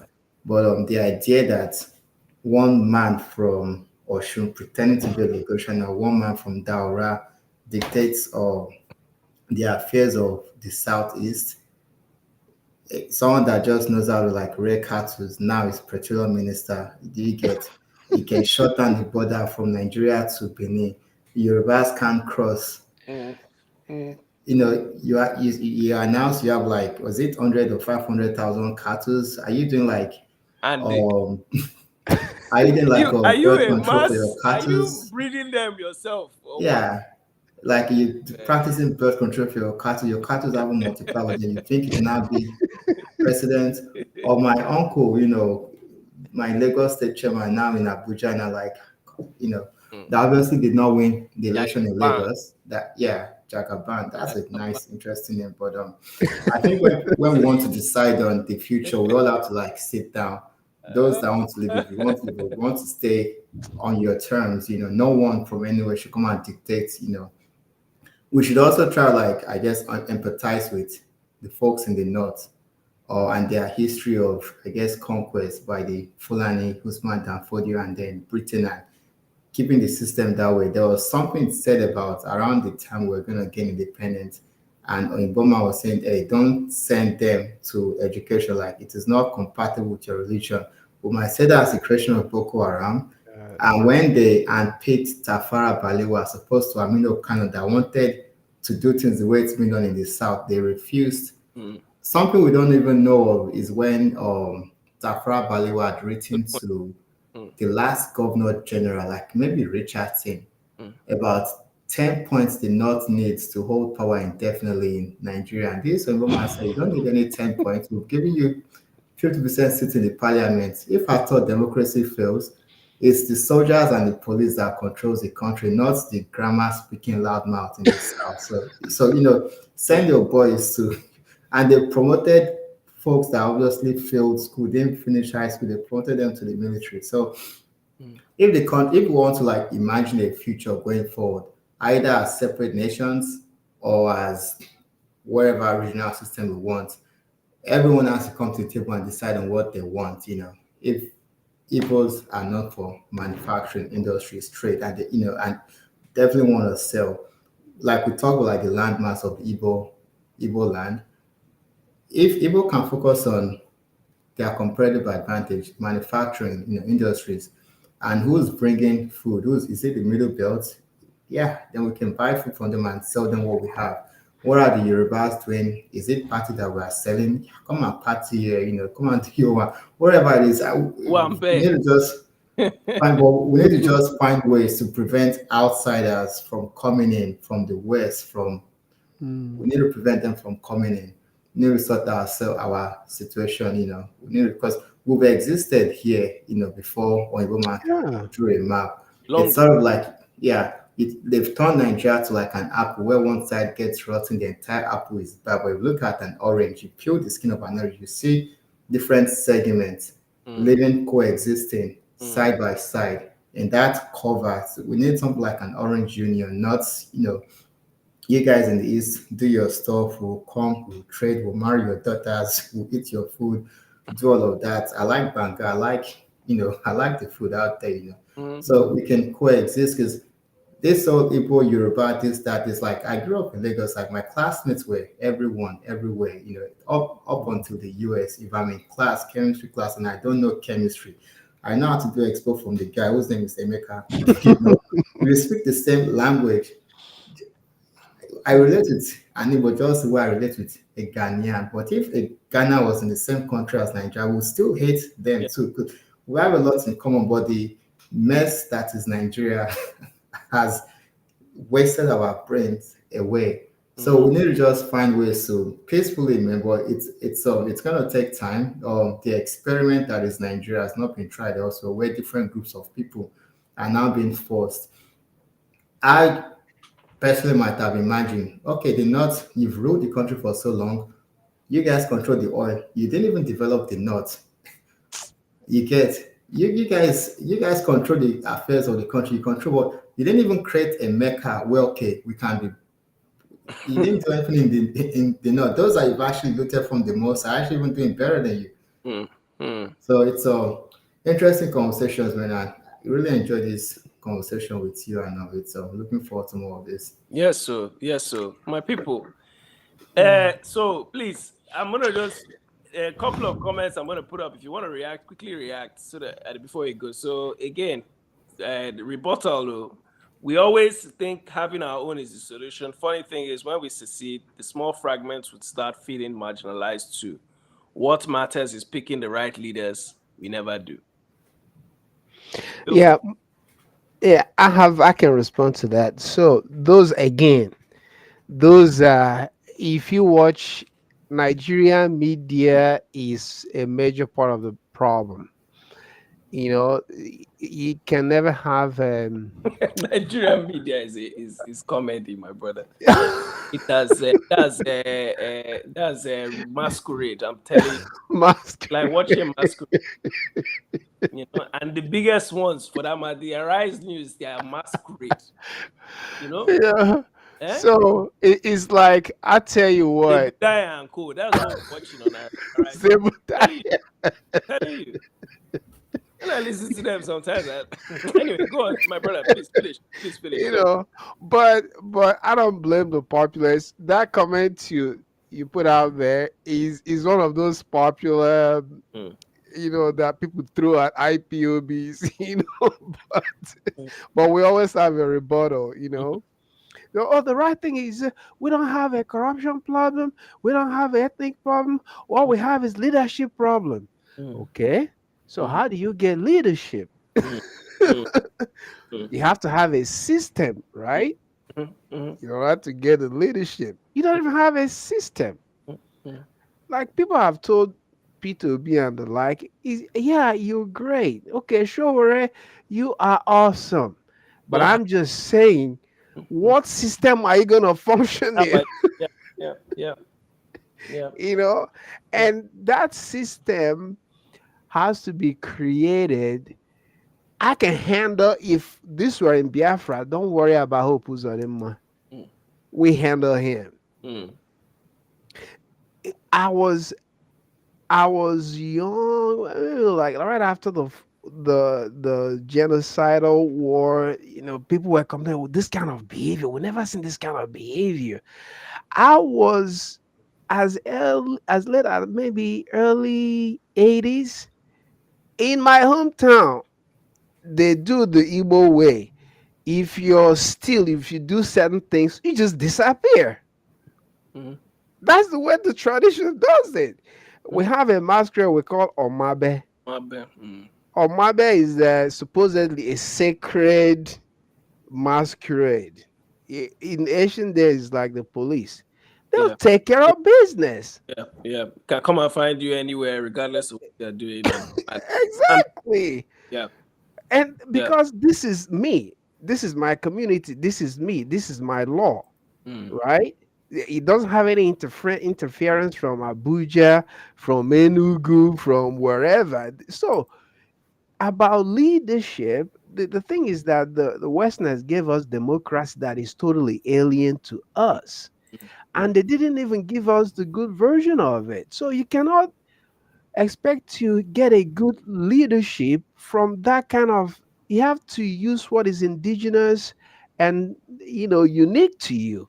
I Mm, don't know whether you're Bini, I don't know how you do it, whether you're Kanuri, I don't know how you do it, but within yourself it can be done. And that is what IPOB has managed to educate. Because I see people, oh, smaller groups. It's only in Nigeria where somebody is going to be in his own land and you regard him as a minority. mm, It doesn't make sense to me.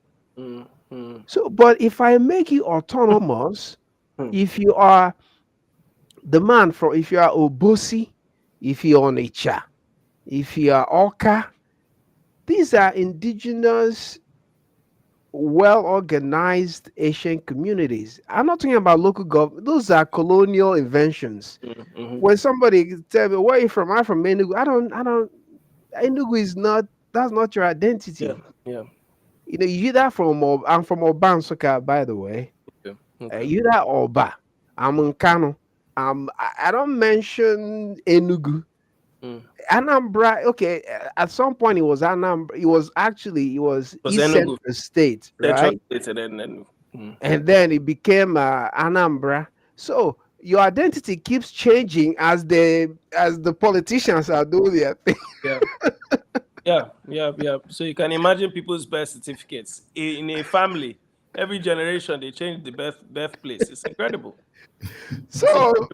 so Because forget Nnamdi Kanu, about, for example, is born in Biafra, in East Central State in Biafra. But now he's carrying a Nigerian passport. I mean, these are the, yes, it's You the know what? problem. Meanwhile, his father is born in British West Africa or something stupid like that. Yeah, the problem You was know what they say about those born in the old Soviet Union, or Ivan something something born in former Soviet Republic. uh, They get to a point where you become famous and they, or Onuora, born in the former Federal Republic of Nigeria.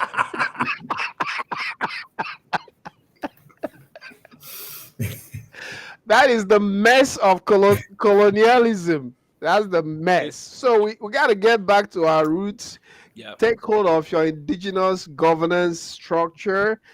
That's Yes. how you produce leaders that can lead. It's not through democracy. Forget about that. Mm, Yeah, it's true because when you look at that was that saying, and in Indigo knows no king. There was never like that centralized.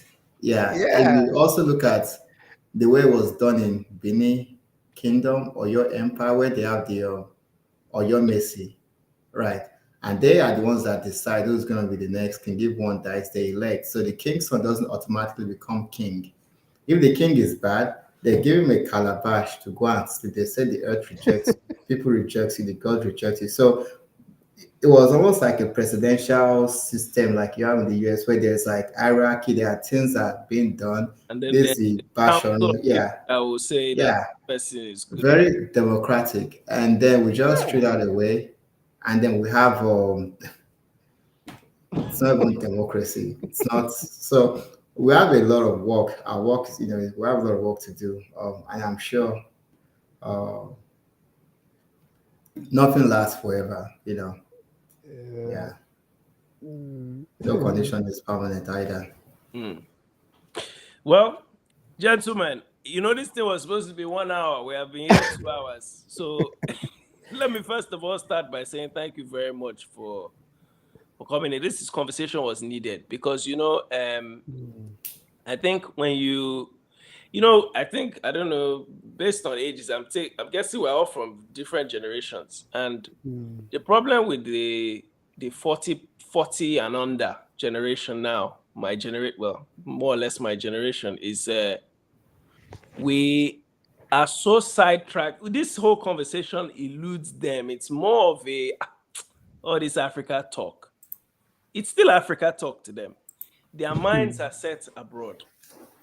Their mentalities abroad. To their real country. The home is Yankee. That is home, Canada. You know. So a conversation like this is needed because it's not only it is this is true Pan-Africanism. This conversation, what they call Pan-African, this is really what it is. It is going back to your roots, going and focusing on, as you said, what is your father's name? Answer it and follow as he has done.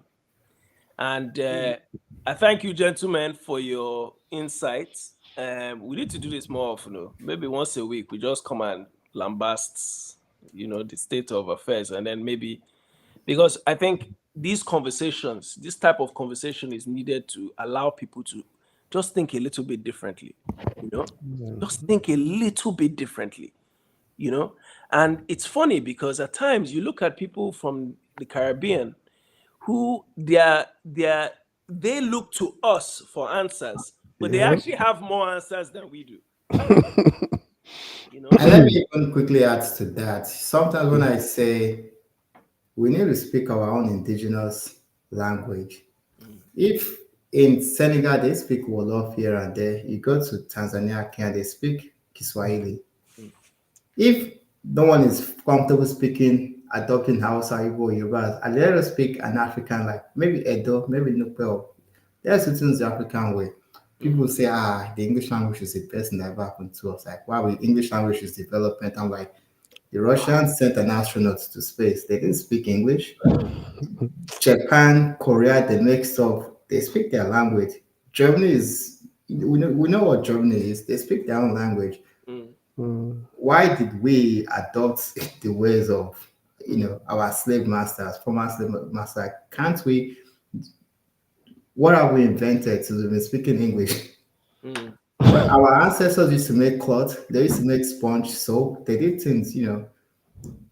Look at the Benin bronzes. Look at those knock terracottas. Were they speaking Anglo-Saxon? Were they speaking French? Were they speaking Latin? They were doing things their own way. So why we've adopted English that we're never speaking well? It doesn't let us think creatively. So Never speaking we need well. to, if we want to be true African, we need to. But a lot of us are not African. We're just mentally we are Ghanaians, Americans. Typically People black. flaunt US passports. Let them go to their real country. And some of us are waking up to see, is this America thing? Like some of us are here in the West, but then we are like, we are thinking, about the home. So what are my kids gonna be? They become American, Yeah. Nigerian, grandkids. They now fall into that category of the victim with Africa, but not victim, but like the situations, the problems African Americans are facing. It's like when we have our home, you can be a king there. Like I'm more likely to be rich if my people are rich, wealthy, but I'm here like minority. so yeah, those are issues that we all need to Boy, wake up Festus, and that start to think was a of. big conversation for another day, my brother. Let's not even go there. I'm sure we all have things to say on that one. But look, gentlemen, let me not hold you much longer. I want to thank you, Aka Daloso. Thank you, my Uh, brother. Thank you, guys. Thank you, Festus, my brother. We will be in Thank touch you. again. Let's do this again soon. I'll be in touch with you guys. Sure. Absolutely. Thank Okay. you very much. You have a good one. Thank you very Bye. much. God bless my people. Take care. Bye. Okay, my people, thank you so much for tuning in so far. I wanted to just use this opportunity to thank everybody that tuned in. Comments, Galactic Soul. I didn't know you were Jamaican. You see that? Yeah. You see, this is what we always talk about. The diaspora is a key part of some of this information that we have. I have to give credit to Africans in the diaspora, Caribbean, and so on. But anyway, back to my point. Thank you so much for tuning in, Lizzie, Victor James, Aka, of course, Lizzie, Last Grill, Mike Olawale, Natural Glow. Who again have I missed out? And of course, my two guests, Festus, Osifeso, and Aka. So, people, thank you very much. Don't forget, before you leave here, you like this video. We'll be back in a few days. I think I'll come back again on the weekend. Let me know what we're going to be discussing, what your thoughts are. And once again, I thank you for tuning